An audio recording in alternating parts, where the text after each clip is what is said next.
Okay, I wanted to revisit the stack because we touched on it briefly when I was talking about palindromes and reversing things. And the simplest way to do that is with a reverser function that utilizes a stack, as shown here. But I just simply glossed over the explanation of that, and it occurred to me that some people might not understand how a stack on the heap is implemented. So I want to go over that today. So in our structure, two members. This is what we're actually gonna put inside the stack. This is what we're stacking. We're stacking characters, and this is our next pointer to point to the next element on the stack.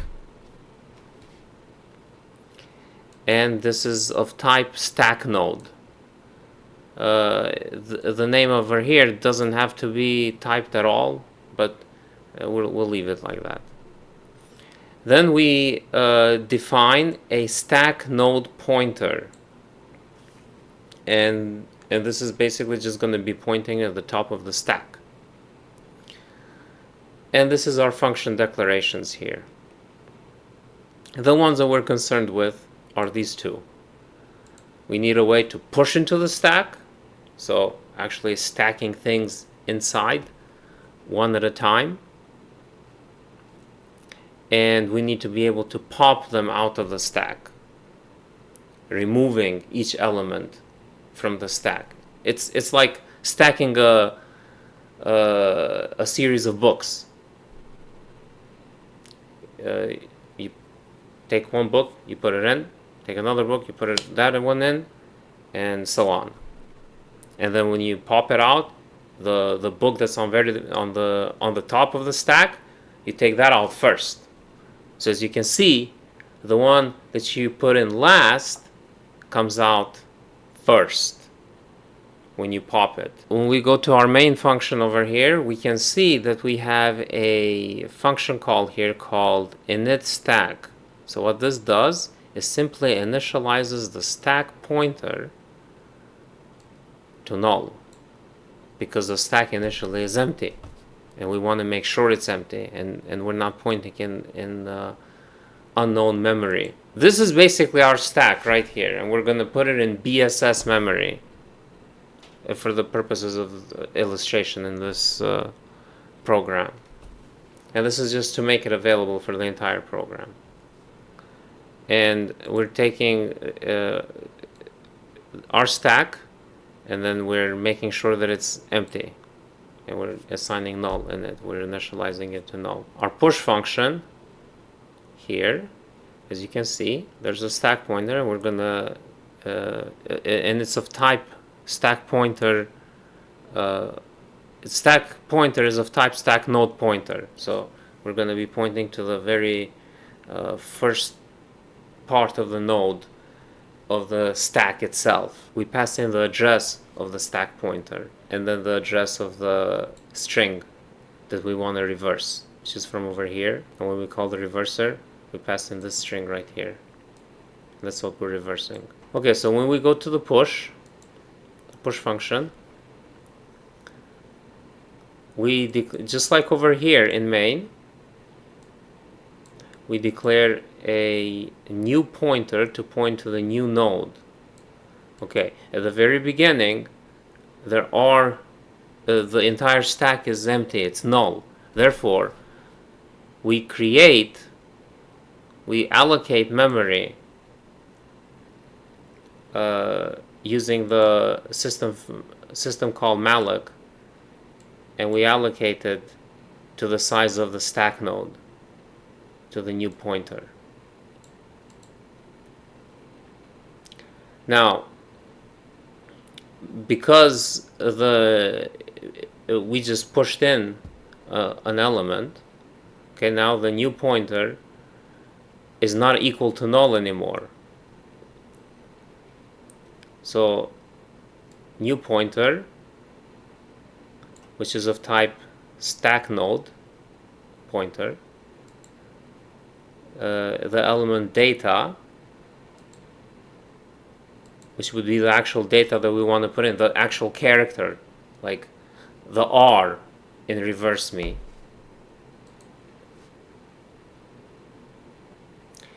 And we assign it to what we just pushed in.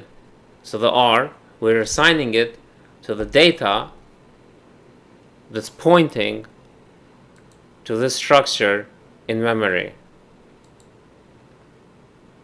But now we don't want to overwrite that structure. So what we do is we assign the top pointer to point to the next pointer, and then the new pointer to point to the top pointer. And this else is just in case you fill up the entire memory bank, and you should never reach this else statement here, unless of course you have a gigantic memory leak and you just put this in a loop and you're only pushing, and then you just fill up all of memory and eventually it'll fail. Okay, so what happens if there's only one element in the stack? Well, in that case, the only element that's there is the top of the stack. Hence why, and the top and the very bottom. So therefore the top pointer is also the new pointer in that case. But as soon as you put in another element, so the E in reverse me would flow in like this, would be called in again, stack node pointer. We would allocate memory to the next character, and obviously new pointer is not null, so it will execute this will always execute. Info is the character that we're going to store into the data, and then we're going to assign the top pointer to the next pointer inside to point to, so we don't lose track of the elements in our memory. And so we create a nice string, a stack of these elements in memory. Once we assign the top pointer to the next pointer, now we need now that the top pointer is saved to the next pointer, now we can assign the new pointer to the top pointer to point to the very top. So now the first element is not the top pointer anymore, now it's the new pointer. Now we have two elements in there. And then we just simply repeat that until we have all the characters in the stack and stack them up. Now how do we take them out? Because over here we take them out. So how do we do that? Well, we simply go in reverse. So same idea, we have a temporary pointer and we literally name it temp pointer, and there's a reason for that, because we are going to deallocate that memory. We're going to free it, give it back to the computer, because we removing that from memory. This is the actual value that we're popping out of memory. So we go to the very top of the stack. The top of the stack is assigned to the temporary pointer. The top of the stack, and we extract the data and we store it in our variable here. Top of the stack goes to the next, we go to the next pointer and we assign the next pointer to the top of the stack. So now next pointer, which is accessed from the top pointer, because the next pointer is inside the structure here. So next pointer will be finally assigned to the top pointer, because what used to be the top is not the top anymore. The old top pointer is in the temporary pointer, remember that, from here. And now we can safely free temporary pointer, which used to be the top of the pointer. And we already have retrieved the data that we wanted, so it's fine. This is safe to delete, to free. And the data from memory is gone, but it is here locally in our function, and we can return it. And that's how we return it. And that's the basic concept of a stack. You're basically just stacking things on top of each other and then removing them from the very top. And it's a very simple data structure to implement, as you can see, with one stack pointer, because with a stack, all you have to do is keep track of the very top. Okay, now the easy part. What are these two functions here? Well, this one's just to simply be able to tell whether the stack is empty or not. In one line, all we do is we just return top pointer equals to null. If the function returns true, that means it's empty. If it returns false, if there's anything in there, even just one element, then it returns false. That's it. Which allows us to do this, to put this in a while loop and simply take all the characters from the stack and pop them off until the stack is empty. Okay? What about this one here? What does this one do? Well, this one just simply prints the stack. It should be pretty self-explanatory. Simple while loop here.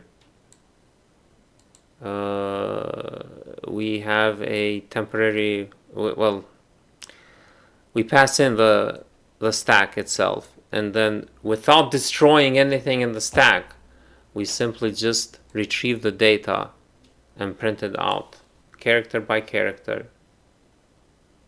And this is where we print, and this is where we go to the next pointer, and we simply print the stack as it is from the top to the bottom. So let's run this program again.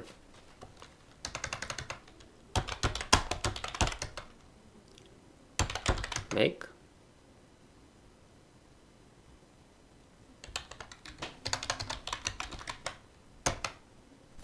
And there we go.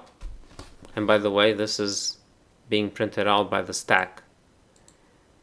And this is being printed out by the main function here.